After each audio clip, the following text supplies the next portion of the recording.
Well, I must state, Rico, I loved your commentary on with regards to latent homophobia.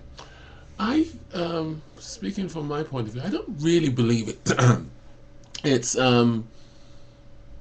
jealousy. I believe in the black community as a whole, on an international standpoint. Um, there is a refusal to believe that homosexuality exists in the black community. I feel that um, the reason why people don't really care about white people because they feel that homosexuality is a white thing, and I think it's the same amongst Asians. I think it's the case with Latins that we believe it's those nasty white people that engage in this kind of thing, and that white people perverted black people into homosexuality. So I think it's more that because I feel that for years in literature, on television, in movies, you saw white homosexuality. It was indeed very rare to see black people portrayed as being homosexuals. And that's why I think it's very important. Even though I don't see there's nothing wrong in seeing a black man and a white man kiss, it just falls into the belief that black people were perverted into homosexuality by white people. Because you generally do not see. I've only seen it once, and that was in Noah's Ark. Um, Seeing two black men kissing. You just don't see it. You don't see it in magazines. You see these magazines that profess to be aimed at gays and lesbians that are just aimed at gay men, at gay white men. In this country, I dare say, unfortunately, it's worse. Where we're not privy to black gay stuff. If we do, it's always American. Um, People just find it very difficult. I feel that it is people's problem more so is the fact that two men are having sex with each other, and I feel that it is all to do with insecurity. When you're secure within yourself, when you're secure in your sexuality, what do you care? Um, do you, as a straight person, wonder what your straight friends are doing in the bed? Or are they just Michael, or they just Sandra, or they just Wilbur, or they just Shade, or they just Fola, or they just Kunle, or they just Michael and Jeffrey, who are just your two friends who just happen to be gay? They're thinking about these two muscular, hairy men taking cock up the arse. I have to let you know that straight people have anal sex as well. And there are lots of gay men and bisexual men and men who have sex with men who have never, ever in their entire life or would ever have anal sex.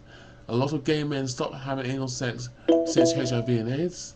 Some gay men, even before we even knew about HIV and AIDS, never did engage in it. It is all to do with machismo and the fear of that.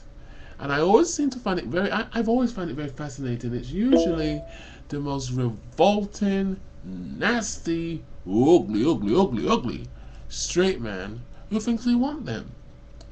Or if you're friendly to them, think we want to jump on top of them. But I don't think it's jealousy, Rico, my dear. I believe it is all to do with the black community being in denial yet again. There are many leaders in Africa who say that homosexuality is a Western thing. They refuse to acknowledge that so many Africans will get married, have children, even though they know they're gay or lesbian and bisexual. It is not jealousy. It is just something that is an international thing. We in the black community will deny that these things take place in our communities.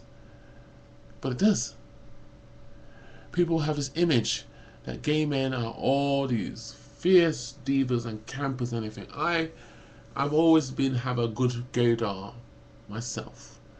And generally, it is so easy to tell when a white person is gay, even if he's the most masculine person in the world. Most manliest man in the world. I can tell when a white person's gay. I can see this white person, oh, gay. And 99.9999999% of the time, I know this white person's gay, even though he's a manly man. With black people, when I've gone to gay bars or clubs or whatever, I almost had a heart attack when I've seen these black guys from my gym on the street. I said, oh my goodness. Or gone on some gay site and I've seen this. I said, oh my God. Believe me, my brothers, believe me, Rico, it's not jealousy. It is yet again black people and machismo feeling that they want to live in this denial that we, black people, are homosexuals. And it makes them feel very uncomfortable. I think it's all to do with the person who looks back at them when they take a shave. It's saying to themselves, I don't feel comfortable. Maybe it's telling me something that I refuse to explore myself. Maybe he is something he is something I want to be, and that is comfortable with my homosexuality, but I can't do it. It has been a documented research many years ago that quite a number of homophobes are themselves closeted homosexuals who can't come to terms with their sexuality. True story.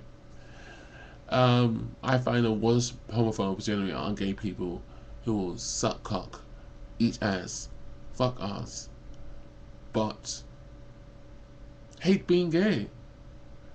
That's like there should be there's something on internalized homophobia. Any road. That's just my point of view on the subject. It's not jealousy.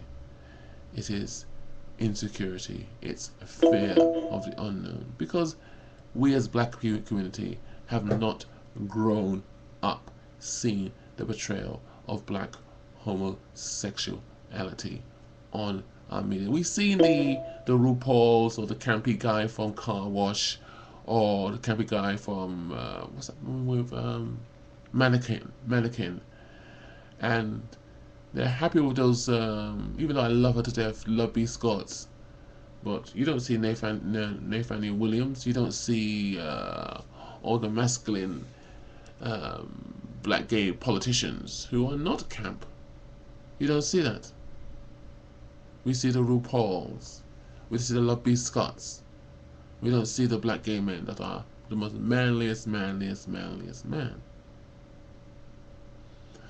And we see John Amici, basketball player, not camp. We need to see more positive images of black gay men who are doctors, who are lawyers, who are dentists. And I say to you homophobes, one of these days a gay man is going to be the one who's going to save your life. He's going to be the doctor who's going to try to save your life. He's going to be somebody who you have a toothache that's really killing you and he needs to deal with your tooth. He's your lecturer who's going to give you marks. You could be walking in the street and scream, faggot, I hate you. And that same black gay man you call a faggot and that you hate is the chief judge in giving you a job. And said, I remember you. You're the one that screamed me a faggot. I don't want such a person working for me. Or you could be speeding and that person you called a fucking faggot on that previous day was an off-duty police officer. We're everywhere. We're not all just queens. There's nothing wrong with being a queen. But we need to learn the art of respecting people's feelings. What does it say about you when you go out of your way to purposely hurt people's feelings? We have hearts, we have blood, we have feelings. We must be respectful. We must try to be respectful. And what does it say about you when you purposely go out of your way to hurt somebody's feeling? Shame, shame on you that you're not man enough to show that your mother and father brought you up properly in the art of respecting people. I see ya. Peace, peace, peace, peace. Peace.